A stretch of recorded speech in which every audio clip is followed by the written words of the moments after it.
Dobrý deň, vítam vás opäť na e-learningovom portáli programu Škôl, ktoré menia svet a teším sa, že ste si ma znova zapli. Určite ma viacerí z vás už možno spoznávate. Moje meno je Lucia Poláková a pracujem v Inštitúte pre aktívne občianstvo ako manažérka vzdelávacích aktivít a lektorka. A veľmi sa teším, že som mohla pre vás pripraviť druhý diel alebo druhú časť vzdelávacieho videa o Európskej únii, kde sa budeme zameriavať viac na také rôzne mýty, ktoré sa s Európskou úniou spájajú, ale zároveň vám predstavím aj rôzne fakty, ktoré ste možno o Európskej únii netučili. A ak ste náhodou noví a nevideli ste ešte prvú časť tohto dielu, prvú časť tohto videa, ktoré sa volá Európska únia ľudskou rečou, tak by som vás chcela poprosiť, aby ste si najskôr pozreli toto video, pretože vlastne tieto mýty nadväzujú na moje prvé video o Európskej únii, pretože veľa tých mýtov vychádza práve z toho, že občania, ale aj rôzne dezinformačné weby nerozumejú, ako Európska únia funguje, kde má právomoci, kde má nejaké limity. Takže bude to určite pre vás lepšie, aby ste si trošku aj osviežili pamäť alebo sa niečo nové naučili a potom sa to kľudne vráte. A ak ste si už to prvé video pozreli, tak sa teším a môžeme sa do toho pustiť. Predstavím vám takých 8 základných mýtov, ktoré sa spájajú s Európskou úniou a zároveň si aj povieme, ako vlastne proti týmto mýtom bojovať, respektíve ako argumentovať. Takže prvý taký základný je, že Európska únia ovláda členské štáty. Určite ste niekde čítali, že sa bavíme aj o diktáte Bruselu. Proti tomuto mýtu je veľmi jednoduché argumentovať, ak si človek naštuduje primárne právo, teda zmluvy Európskej únie a fungovanie inštitúcií. Čo je dôležité povedať, každý štát, ktorý súhlasil so vstupom do Európskej únie, tak súhlasil aj s tým, že sa zdáva časti svojej suverenity, takže v tomto prípade áno, táto časť argumentu je pravdivá, ale nejde to do až takej hĺbky, že tie štáty už nemajú žiadne slovo na pôde Európskej únie. To znamená, že áno, vzdali sa časti suverenity, ako napríklad súhlasili s tým, že európske právo je nadradené, než na to právo daného členského štátu.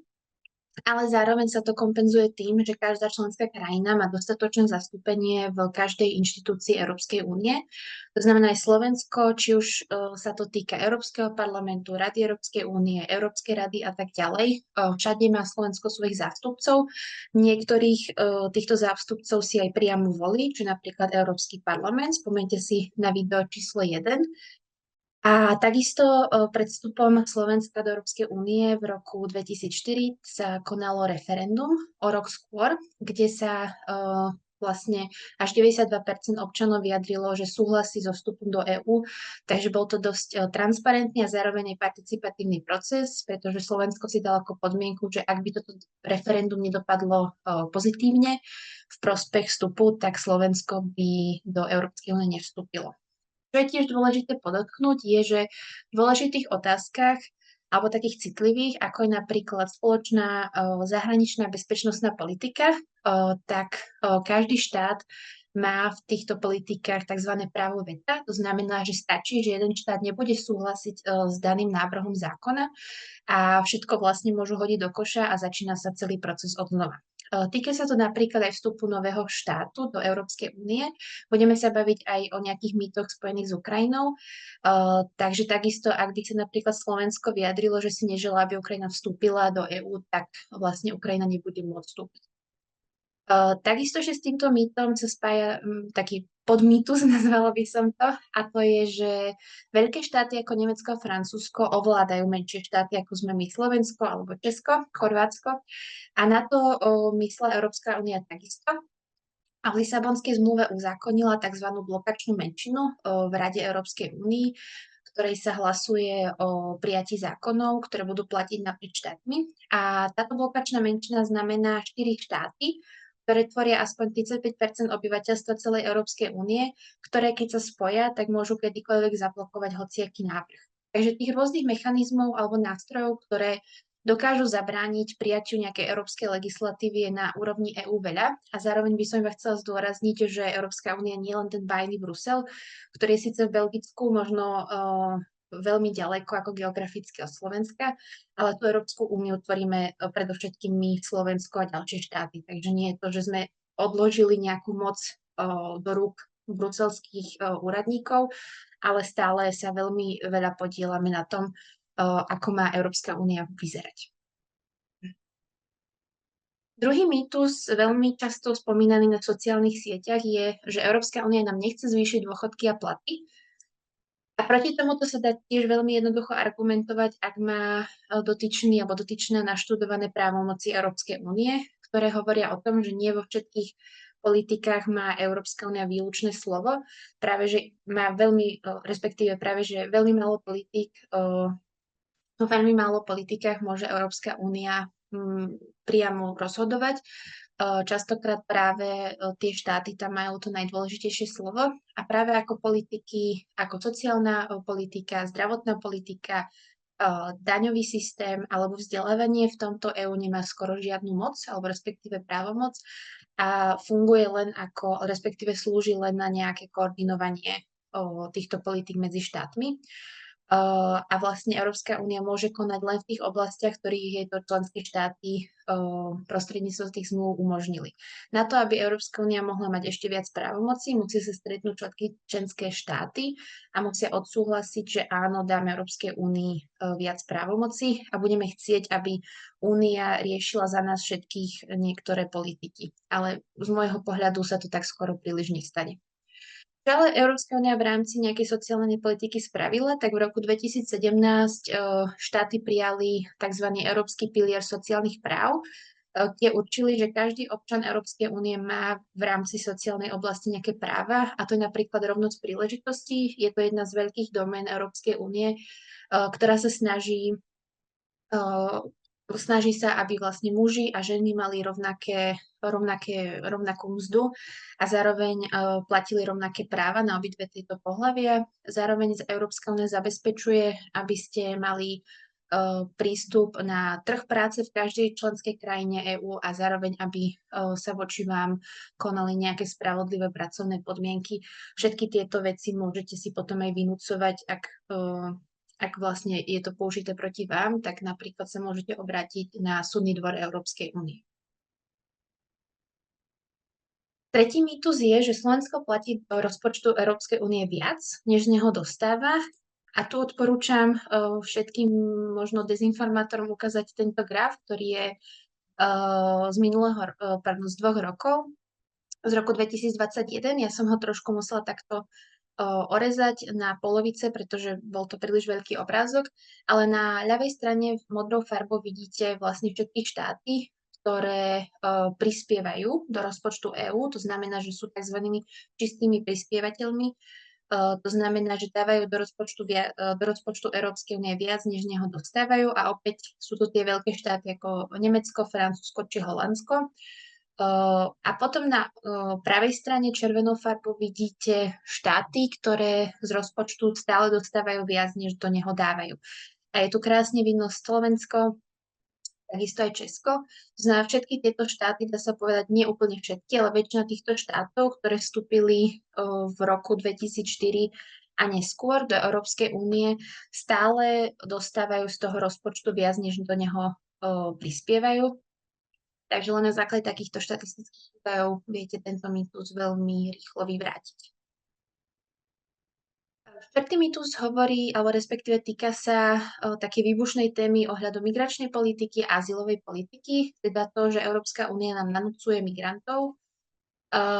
Tu by som chcela podotknúť dve veci. V minulosti sa áno spomínali tzv. Povinné kvóty pre štáty, to znamená, že pri vstupe migrujúcich ľudí si mali štáty nejakým podielom týchto ľudí rozdeliť medzi sebou na základe rôznych ukazovateľov, to znamená, či ten štát má vypracované, alebo respektíve, či ten štát má dostatočný sociálny systém, aby sa o nich vedel postarať a tak ďalej. Tento rok, bavíme sa o júni 2023, sa tieto povinné kvóty neschválili, ale schválila sa tzv. Doložka povinnej solidarity, ktorá hovorí o tom, že v prípade nejakej krízovej situácie by krajiny Európskej únie mali pomôcť zasiahnutým pohraničným štátom. Ide hlavne o štáty ako Grécko a Taliansko, ktoré sú vlastne na okraji Európskej únie a je do nich možné pricestovať vlastne na lodi. Zároveň, ak by túto povinnú solidaritu odmietli, tak za každého utečenca by daný štát mal zaplatiť 20 000 eur, ak by sa ho rozhodol neprijať. Tieto peniaze potom by šli do spoločného fondu EÚ, ktorý by sa ďalej používal na zlepšovanie migračnej politiky a zároveň na pomoc týmto ľuďom. Takže je to trošku taká kontroverzná téma, to znamená, že nie, tieto povinné kvóty sa neprijali, ale zároveň sa prijalo nejaké opatrenie, aby tie štáty boli trošku nútené tým ľuďom, ktorí utekajú častokrát pred vojnou, pomôcť. Čo je zaujímavé, že Slovensko sa pri hlasovaní tejto dohody zdržalo. Išlo o hlasovanie v Rade Európskej únie, kde hlasovali ministri vnútra, kde štáty sa môžu vyjadriť, že buď hlasujú pre alebo proti, alebo sa môžu zdržať. Viac štátov sa takisto vyjadrilo, že nesúhlasia s týmto návrhom, ale tá demokratická nadpolovičná väčšina vyhrala a Slovensko sa vyjadrilo, že sa nechce vlastne k tomu vyjadrovať, takže to je tiež zaujímavý taký ako keby pohľad, čo sa možno nedostáva bežne do médií, že práve v takýchto dôležitých a citlivých otázkach sa stáva, že vláda našej krajiny sa k týmto otázkam proste nevyjadrí. A piatý mýtus sa týka koronakrízy a toho, že vlastne vakcíny si mali štáty počas covidu zabezpečiť radšej sami, že by to bolo rýchlejšie a efektívnejšie. Čo by som tu chcela podotknúť, je, že nebolo by to tak, pretože tým, že koronakríza zastihla každý štát na svete nepripravených a väčšina ochranných pomôcok ako respirátory a rúška boli stále naskladnené v Číne, tak išlo o to, že veľa z tých štátov nemalo prístup k týmto pomôckam. A išlo len o ten čas, že kto si vyjedná lepšiu pozíciu, kto ponúkne vlastne viac peňazí. Väčšie štáty ako Nemecko, Francúzsko by si tieto podmienky aj na vakcíny, aj na prístup k vakcínam, aj na ochranné pomôcky vedeli vyjednať veľmi rýchlo, pretože majú väčšiu ekonomickú aj populačnú silu. Zároveň menšie štáty, ako sme my Slovensko, by sme v tomto vyjednávaní nemali šancu. Preto sa štáty v rámci nejakej solidarity v EÚ rozhodli, že budú vyjednávať či už vakcíny alebo tie ochranné pomôcky spoločne a poverili na to Európsku komisiu, ktorá vyjednala vlastne 3 bezpečné a overené vakcíny a všetky vakcíny boli zaplatené zo spoločného rozpočtu EÚ. Takisto chcem prizvukovať, že ak by si to Slovensko malo platiť samo, tak by sa dostalo do obrovských dlhov, keďže stále ten rozpočet, keďže stále aj do toho rozpočtu EÚ toľko neprispievame. Čo už potom to B, čo nikto možno nehovoril, bolo, že ako sa postupovalo v rámci očkovania, aká bola stratégia a tak ďalej, to už znova ležalo v právomoci štátov. V rámci tejto zdravotnej politiky, ako je očkovanie, už Európska únia nemala žiaden dosah, nemohla povedať, že všetky štáty máte takto očkovať. Takže ak ste boli nespokojní, že sa očkovalo príliš pomaly alebo neefektívne, tak to už bola vina vlastne slovenskej vlády v danom čase. Šiestý mýtus, alebo respektíve viacero mýtov predstavím, ktoré sa spájajú s Ukrajinou a nejakým spôsobom aj s Európskou úniou.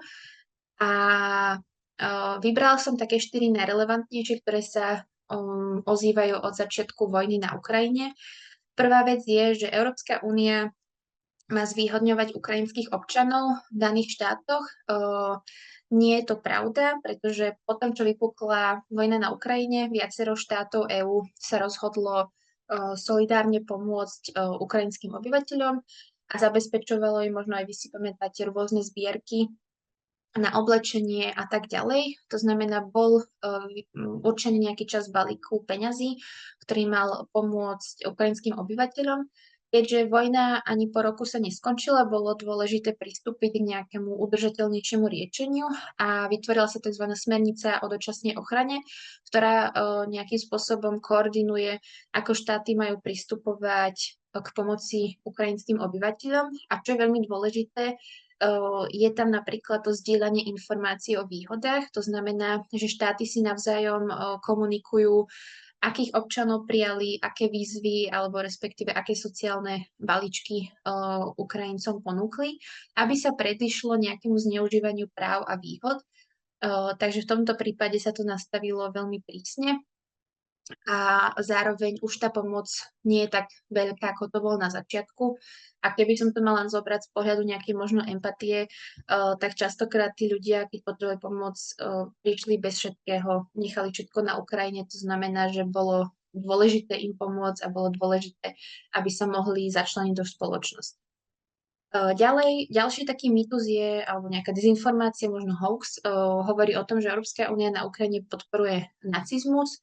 Toto je typická retorika Ruska, ktoré vlastne založilo na tejto nejakej taktike celý ten útok na Ukrajinu. A zároveň žiadne medzinárodné vyšetrovanie nepotvrdilo, že na Ukrajine sú nejaké veľké nacistické zložky, ktoré by ovládali krajiny. Tretí mýtus sa spája s členstvom Ukrajiny, ktorý hovorí o tom, že ponuka na členstvo Ukrajiny v EÚ je vlastne nejakou provokáciou Ruska. Tu by som len chcela zdôrazniť, že Ukrajina ako ďalšie štáty Európskej únie je slobodný štát, demokratický štát, ktorý si môže v rámci medzinárodného práva robiť, čo chce. Takže už len kvôli tomuto je to chybný argument, že by mohlo ísť o nejakú provokáciu Ruska, pretože Rusko nemá nárok na Ukrajinu. A zároveň, ak by Ukrajina chcela vstúpiť do EÚ, musí splniť veľmi prísne predvstupné podmienky, rovnako ako ich muselo splniť aj Slovensko v roku 2004. Ide o takých balík podmienok, napríklad, aby daný štát mal vyrovnaný verejný dlh, respektíve aby ten verejný dlh nebol nejak veľmi vysoký. Zároveň v danom štáte musí fungovať efektívny právny štát, súdnictvo, daný štát musí dodržovať ľudské práva a tak ďalej. A zároveň tieto predstupné podmienky sa o mnoho viac sprísnili, než ako boli v roku 2004, keď Slovensko vstupovalo do Európskej únie.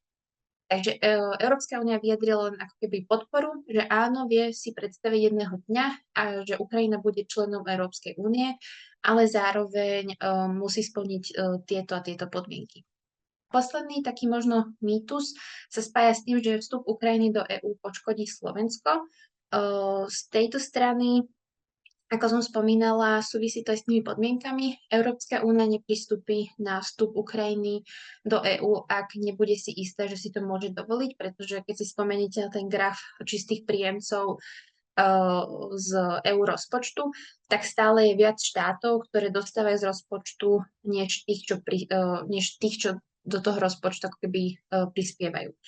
To znamená, veľká krajina ako Ukrajina, ktorá je ešte zdevastovaná v súčasnosti vojnou, Európska únia si to dobre rozmyslí, za akých podmienok by ju prijala, aby to bolo zvládnutelné aj po ekonomickej stránke. A rovnaký mýtus panoval aj v danom období, keď vstupovalo Slovensko s ďalšími 9 krajinami v roku 2004 do Európskej únie, kedy sa západné štáty báli, že tieto východné štáty vlastne zničia Európsku úniu, že nebude možné im zabezpečiť tú finančnú pomoc. Ale všetko, ako vidíte, dopadlo dobre, pretože sa len rozšíril nielen pracovný trh, ale aj obchodný trh, otvorili sa nové nejaké ekonomické možnosti, takže vlastne aj tá Ukrajina predstavuje pre európsky trh nové miesto, kde by mohli ľudia podnikať a investovať, ponúka nové príležitosti. Zároveň so Slovenskom sa tam núka aj to, že je jazyková kultúrne nám veľmi blízka a zefektívnili by sa, alebo respektíve zjednodušili by sa podmienku na prácu v Ukrajine aj pre Slovákov alebo pre Ukrajincov na Slovensku aj v iných krajinách. Takže tých výhod je tam určite veľa. A čo je ešte dôležité podotknúť, že Slovensko sa tak skoro určite nestane čistým prispievateľom do rozpočtu EÚ. Je to taká vízia, že tie štáty, ktoré kedysi v minulosti pristúpili do Európskej únie, majú časom sa dostatočne ako keby vybudovať a mali by potom predávať tú solidaritu a tú pomoc tým novým štátom, ale ešte z dlhodobom hľadisku to nie je možné, pretože Slovensko by si to nemohlo dovoliť. 7. mýtus sa týka demokracie a toho, že Európska únia nebráni demokraciu. Keď si zoberieme len príklad Maďarska a Poľska, ktoré v posledných rokoch sú na hrane právneho štátu, je tam obmedzovaná nejaká sloboda médií, porušujú, respektíve prijímajú sa nejaké opatrenia, ktoré narušujú práva niektorých skupín obyvateľov, napríklad LGBT plus ľudí. Čo je dôležité povedať, že Európska únia nemá dosah na ústavy štátov a nemôže prinútiť štáty konať tak, ako by EÚ chcela. V čo EÚ má dosah je to, že pri vstupe do únie sa každý štát zaviazal, že bude dodržiavať hodnoty Európskej únie a to sú aj napríklad ochrana demokracie, právneho štátu a ľudských práv. Ak to daný štát nerobí, EÚ má pár takých tvrdších a mäkčích nástrojov, ako môže daný štát, dávam na schvál do úvodzoviek, potrestať. Jedným z nich je napríklad zmrazenie eurofondov, to znamená, že Európska únia na daný rok alebo na dané rozpočtové obdobie znemožní štátu mať prístup k eurofondom, tak sa to stalo napríklad minulý rok aj tento rok pre Maďarsko. Potom môže Európska únia určiť nejaké podmienky, ktoré ak daný štát splní, tak až vtedy mu vyplatí tie eurofondy, to je trošku taký mäkčí nástroj. Ďalej sú tam rôzne konania o nesplnení povinností. To je v preklade, môžeme hovoriť o rôznych sankciách, respektíve finančných pokutách. Tento nástroj Európska únia veľmi často využíva. Napríklad aj Slovensko môže za chvíľku dostať pokutu ohľadom toho, že stále segreguje rómskych žiakov od ostatných žiakov na Slovensku v školách. Takže tento nástroj EÚ často využíva a celku je aj efektívny, ale záleží to od citlivosti danej témy. A najtvrdší nástroj, ktorý ešte nebol použitý, ale je ho možné použiť, je pozastavenie hlasovacích práv v Rade EÚ. To znamená, že ak by sa pristúpilo k tomuto opatreniu, tak daný štát by nemohol hlasovať v Rade EÚ, ktorá je jednou z tých inštitúcií, ktoré majú za úlohu schvaľovať legislatívu, respektíve zákony Európskej únie a tým pádom by bol akoby zbavený tejto demokratickej možnosti a schválili by sa veci o nás bez nás, dá sa povedať. Posledný 8. mýtus alebo mýty som vybrala také ako keby bizarné, ktoré sa spájajú s Európskou úniou. Prvý sa týka toho, že Európska únia mala kedysi zakázať krivé banány a uhorky. Vychádzalo to len z nepochopenia danej legislatívy, respektíve zákona. Európska únia rozdelila ovocie a zeleninu na rôzne ako keby triedy alebo kategórie podľa toho, či splňajú pekný vizuál, alebo či nemajú rôzne nejaké bodky alebo poškodenia. Takže prvá kategória, alebo tie tam boli tie najkrajšie rovné banány a uhorky. Druhá kategória už boli tie škarečie, mohli mať nejaké poškodenia a tak ďalej. A EÚ vlastne prikázala, alebo respektíve vydala legislatívu, že rôzne supermarkety a obchody boli povinné informovať o tom, že akú triedu daného ovocia ponúkajú občanom a toho sa chytili dezinformačné weby, ktoré vlastne prekrútili to, že Európska únia chcela vlastne zakázať krivé banány a uhorky z obchodov, čo nebola pravda, len obchody mali informovať o tom, že akú tú triedu daného ovocia a zelenín ponúkajú. Ďalší mýtus. Európska únia nás chce dotlačiť ku konzumácii hmyzu. Ten sa spája s tým, že v poslednom období EÚ uznala hmyz za potravinu, alebo respektíve bezpečné jedlo, keďže hmyz sa spomína aj do budúcna ako jedna z tých superpotravín, ktoré môžu veľmi pomôcť s hladomorom a tak ďalej, pretože hmyz, alebo niektoré druhy hmyzov obsahujú veľa bielkovín a vlastne tým Európska únia vo veľkom reguluje potraviny a jedlá, pretože chce, aby sa len to najlepšie dostalo nám spotrebiteľom. Takže hmyz bol zatiaľ mimo týchto regulácií a bol označovaný ako potravina, ktorú neodporúčajú, lebo nie je ju dovolené jesť, nemohli ste si ho tak bežne kúpiť v obchodoch.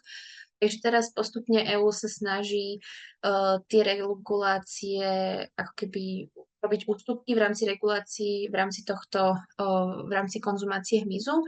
A opäť dezinformačné weby to len prekrútili, že Európska únia nás chce dotlačiť ku konzumácii hmyzu, čo nie je pravda, len dáva možnosť, že tí, ktorí by ho chceli konzumovať, tak budú môcť a bude to možné si tento hmyz kúpiť aj v obchodoch. Ďalší tu sa spája s klimatickou krízou. Možno ste zachytili, že po roku 2035 bude zákaz predaja aut so spaľovacími motormi, respektíve nejedná sa typicky, že presne o zákaz, ale budú uvalené veľmi vysoké sankcie alebo poplatky na autá, ktoré budú mať vysoké CO2 emisie. Takže v preklade by sa dalo povedať, že žiadnej automobilke sa neoplatí vyrábať auta so spaľovacím motorom. Chytili sa toho tiež nejaké dezinformačné weby, ktoré hovorili, že Slováci prídu o svoje auta so spaľovacím motorom, ale to vôbec nie je pravda, pretože ak si do roku 2035 kúpite auto so spaľovacím motorom, môžete ho používať aj po roku 2035. Len od roku 2035 si už žiadne auto pravdepodobne so spaľovacím motorom nekúpite. Samozrejme, tu sa potom vyskytuje otázka, že EÚ musí spraviť dostatočné opatrenia na to, aby rôzne elektromobily boli čo najviac dostupné obyvateľom členských štátov. Takže to ešte možno taká menšia výzva do toho roku 2035, ale Európska únia na tom pracuje, aby sa tak stalo. Posledná vec, Európska únia nutí členské štáty zavádzať manželstva pre LGBT plus ľudí. To sa stalo hlavne po tom, čo Európska únia začala konanie voči Maďarsku, ktoré prijalo viacero zákonov, ktoré túto skupinu obyvateľstva nejakým spôsobom obmedzujú alebo poškodzujú.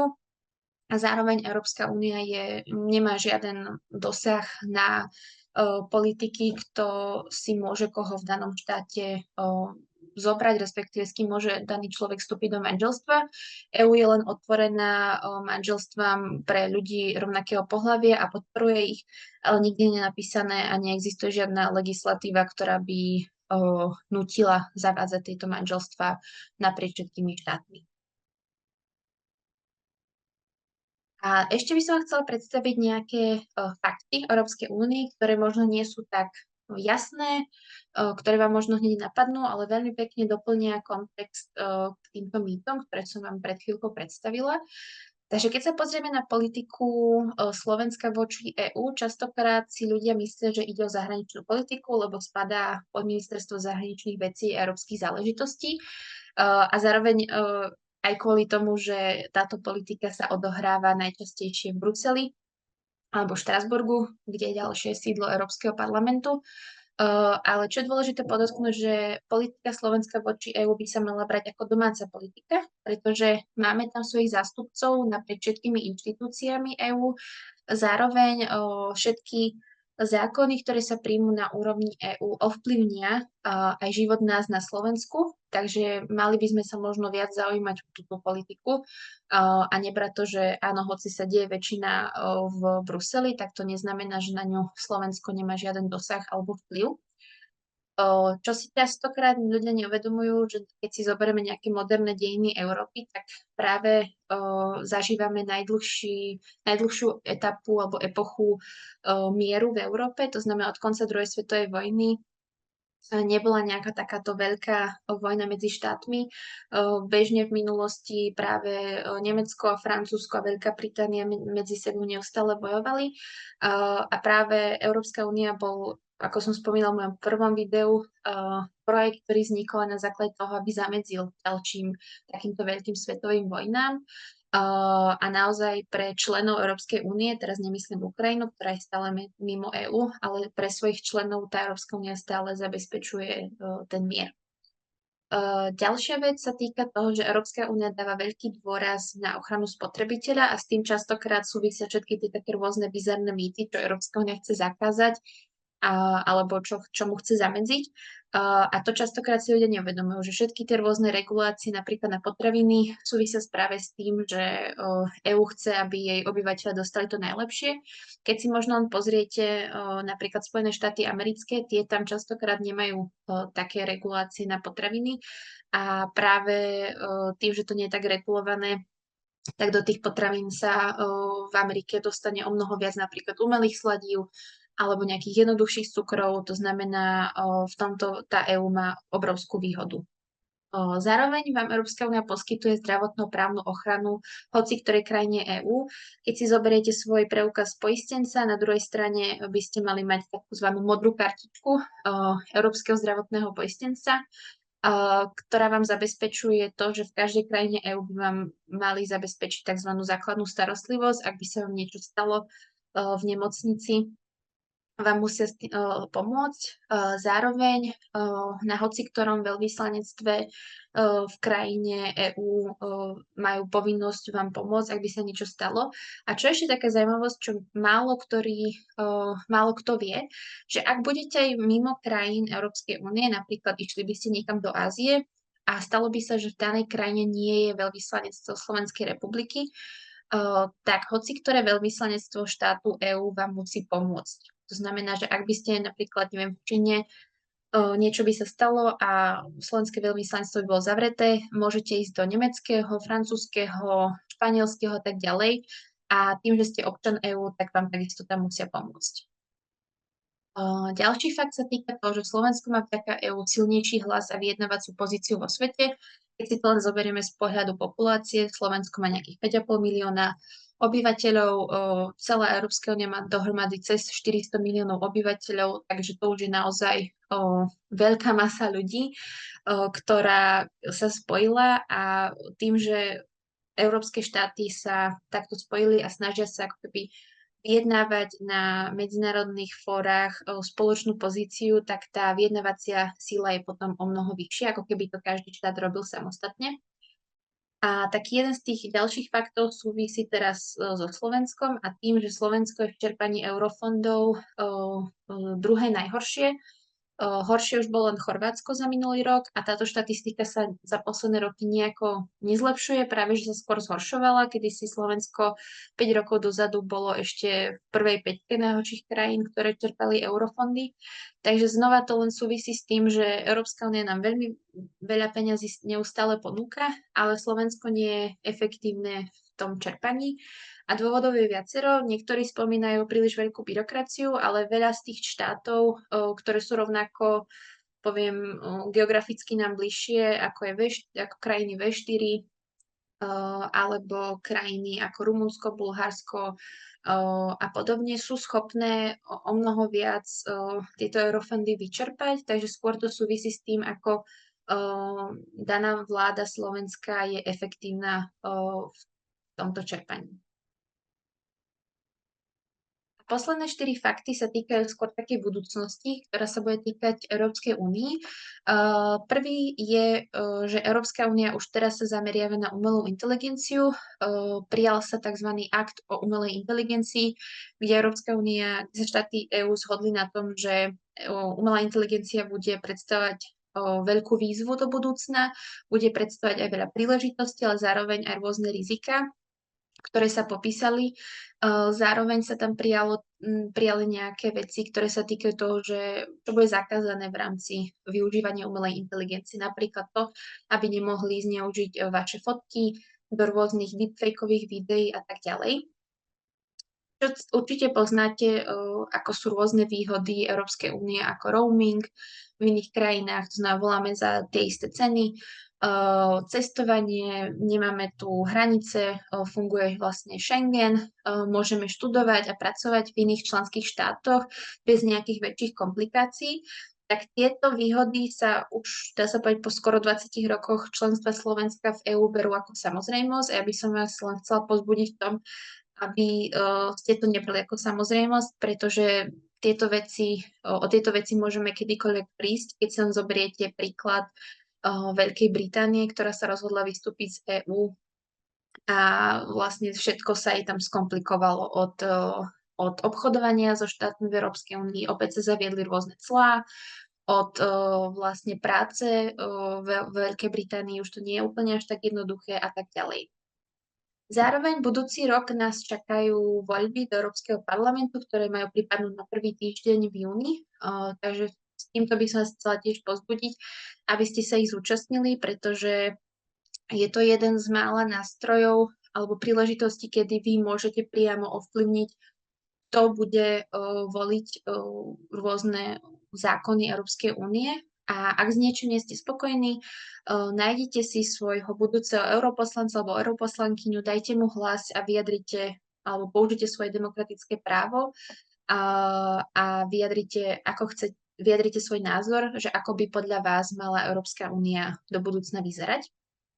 Posledná vec sa týkala celkovej budúcnosti EÚ. Minulý rok a vlastne aj 2 roky dozadu prebiehala tzv. Konferencia o budúcnosti EÚ, kde Európska únia vytvorila také veľké internetové fórum, kde sa mohli rôzni občania EÚ do tohto fóra zapojiť, mohli sa vyjadrovať k politikám EÚ, k ďalšiemu smerovaniu únie, čo funguje v Európskej únii, čo zasa nefunguje, čo by chceli a čo by nechceli. A z týchto rôznych podnetov a názorov Európska únia spravila tak akoby výcuc, ak by som to mohla tak nazvať.